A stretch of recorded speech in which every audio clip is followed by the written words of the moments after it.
Hello, welcome to our YouTube channel, cbhamradiodepot. Today we decided that we would do a video on a Yaesu FT101EX. It's a pretty nice example of one of these rigs. Uh, also, uh, during my travels, I picked up a DD103 universal digital dial. And I thought, well, I'll just install that onto this rig. Makes a pretty nice setup. The DD103 works similar to a YC601, little differences, but as you can see, it tells the mode and then your frequency. It's just a matter of programming. Uh, Works the same as the 601. You have to move your band up here with if you want to go down one, you go down one, or you can go back up. You move your whichever band you're on, same as a 601. But anyway, today we're going to do a little quick rundown of these rigs.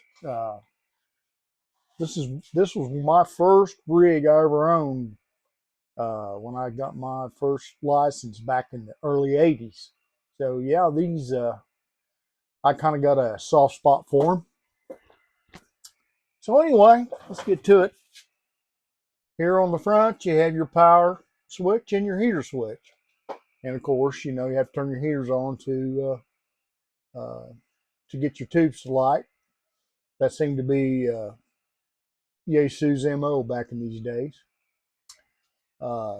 This switch right here is the MOX opens the transmitter up so you can tune the rig.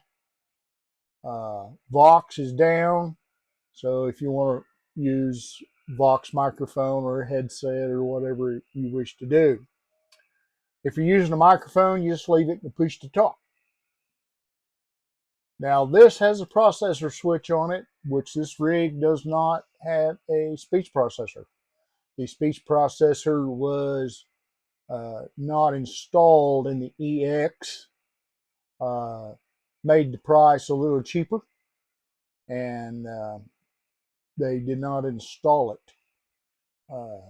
Back in the day, I believe these were around $700 and some, and E or a double E was close to 8 or a little better than 8. Noise blanker. Here you have the RF attenuator, so if you want to knock your signal down, you can do it with that. This is the calibrator. It's got a 25 kilohertz and 100 kilohertz calibrator on it, so you can calibrate your VFO dial. Down below is the mode switch. So when you load the rig up, you put it in tune, and then when you're done, you switch it to the mode that you wish to be in. AF gain, RF gain, volume and receiver gain. Over here to the right, we got your plate control. This is where you tune the plate of the tubes. Load over here on the right, which is the matching of the tank circuit to the antenna. Pre-selector brings up your noise. So whatever band you wish to be on, you peak out your noise to get your most signal. Mic gain here is on the outside. Your carrier is right here, or however much output you're wishing to have. Band switch. This one did come with 11 meters in it, which I know some of you all are not interested in any of that, but some are. Your clarifier is right here. And that pretty much covers everything on the front. And one thing I did forget to mention, if you want to change if you want to change the mode on this, you turn this knob to the right and it goes to upper sideband, which will uh, change your offset on your frequency. So that's, then you can go to CW as well. So pretty neat deal. Right now we're in the lower sideband mode. Let's do a quick output test. Get all the wires out of the way here. Okay, we're on the 200 watt scale. Audio. As you can see, the rig is pretty hot. It's got a fresh set of tubes in it. A new driver, the 12BY7A, and the final tubes seem to be really, really good.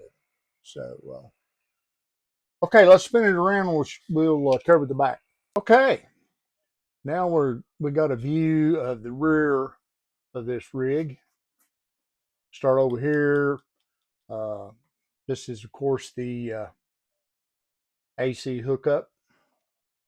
The EX also did not have the DC converter to run this mobile. I honestly can't imagine people using this mobile, but back in the day, I know they did because I've seen it. That's what these wires are here. This is for the DC apparatus and hookup. As you can see here on the external VFO jack, that's where I had the DD103, which is the same place that a YC601 goes.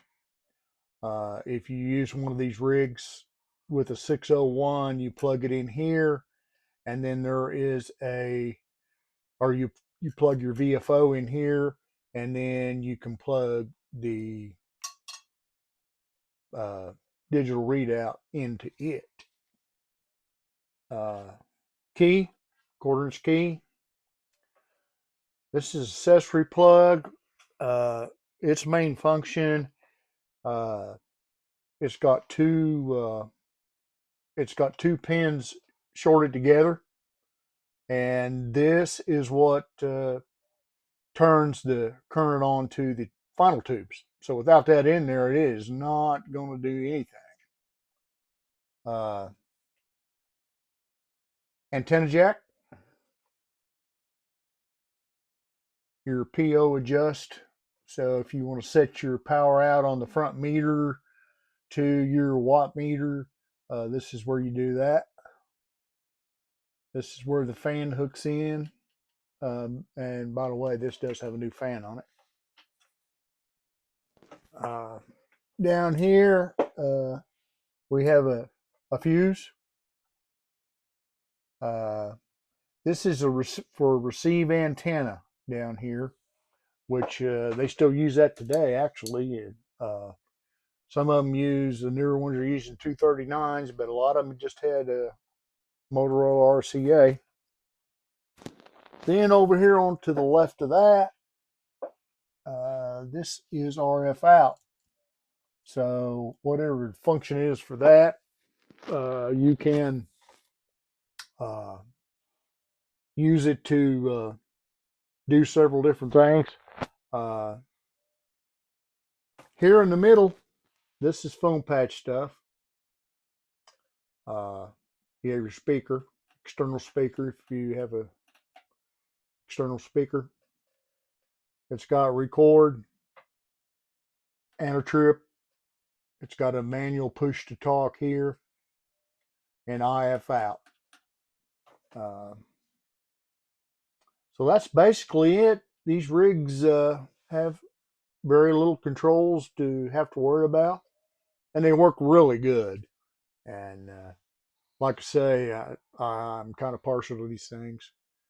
But anyway, we appreciate you watching our video, and come see our website, cbhamradiodepot, and we will have numerous rigs added. We do almost daily. We add something. Anyway, thank you.